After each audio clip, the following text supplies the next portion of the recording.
मधुसूदन तिवारी, आपका दोस्त। आप देख रहे हैं क्रांति की आवाज। चैनल को सब्सक्राइब करें, लाइक करें, बेल आइकॉन का बटन दबाना ना भूलें। यदि यह वीडियो आपको पसंद आए तो उसे शेयर करना ना भूलें। दोस्तों, आपका ध्यान मैं मुख्य न्यायाधीश रमन्ना के द्वारा दिल्ली के विज्ञान भवन में नेशनल लीगल सर्विस अथॉरिटी के ऐप को जारी करने के दौरान कार्यक्रम में मुख्य अतिथि थे। लेकिन उस मंच का उपयोग उन्होंने जनता के दुख दर्द का सच बयान करने के लिए किया था।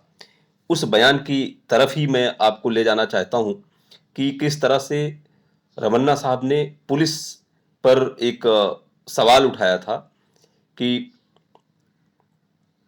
उन्होंने कहा कि पुलिस हिरासत में आए व्यक्ति के पास तुरंत कानूनी सहायता उपलब्ध नहीं होती है और हिरासत के पहले घंटे ही आमतौर पर यह तय करते हैं कि अभियुक्त का क्या होगा।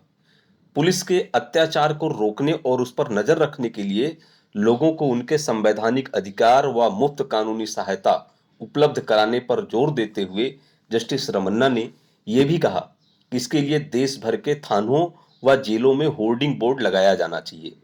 यह भी सच है कि आज देश में इंसाफ पाने की कवायद इतनी महंगी हो चुकी है कि वह एक गरीब इंसान की पहुंच से बाहर है, जिसके चलते न्यायपालिका के प्रति उसका भरोसा ही खत्म होता जा रहा है।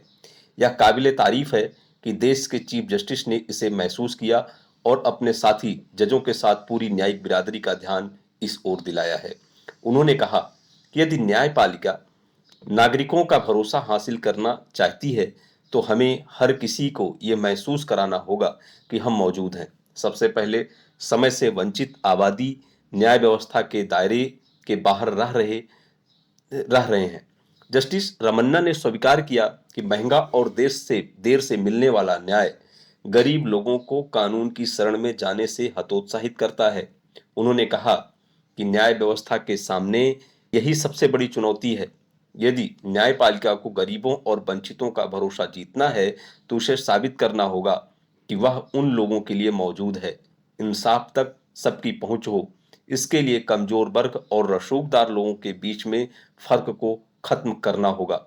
ये भी 100% सच है कि समाज कानून के शासन से ही चलता है और इसके लिए जस्टिस रमन्ना ने उस खाई को पाटने की जरूरत बताई थी जो विशेष अधिकार प्राप्त लोगों और गरीब के बीच बनी हुई है।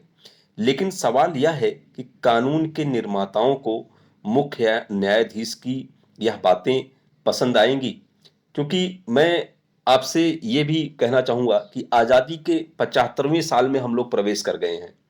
हमारे देश में आज भी 99% लोग पुलिस की वर्दी देखकर उसे अपना दोस्त नहीं समझते, बल्कि उससे खौफ खाते हैं और दूर रहने में ही अपनी खैरियत मानते हैं। दोस्तों, समाज में पुलिस अगर अपना मानवीय चेहरा अब तक पेश नहीं कर पाई है तो उसकी सबसे बड़ी वजह है पुलिस स्टेशन के स्तर पर जो इमेज पुलिस की बनी है वो वर्दी पहने हुए किसी संगठित गिरोह से कम नहीं है। यही कारण है कि एक सभ्य इंसान तकलीफें झेलने के बावजूद आज भी थाने जाने से बचता है, क्योंकि उसे इंसाफ मिलने की उम्मीद कम और दूसरे लफड़ों में फंसाए जाने की आशंका सबसे ज्यादा रहती है। सुप्रीम कोर्ट के chief justice N B Ramana ने खाकी वर्दी में छुपे इस चेहरे की कड़वी हकीकत को उजागर करने का साहस किया है। इसकी जितनी तारीफ की जाए कम है, लेकिन केंद्र समेत तमाम को इससे सबक लेने की जरूरत है, क्योंकि ये उन सबके मुंह पर एक जोरदार तमाचा है।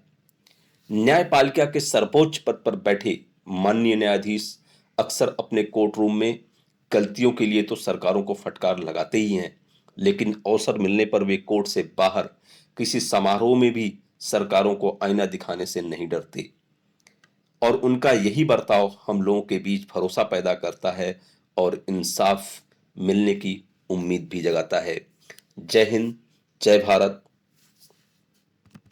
फिर आपके बीच में हाजिर होऊंगा कुछ नए समाचार और नई चीजों के साथ।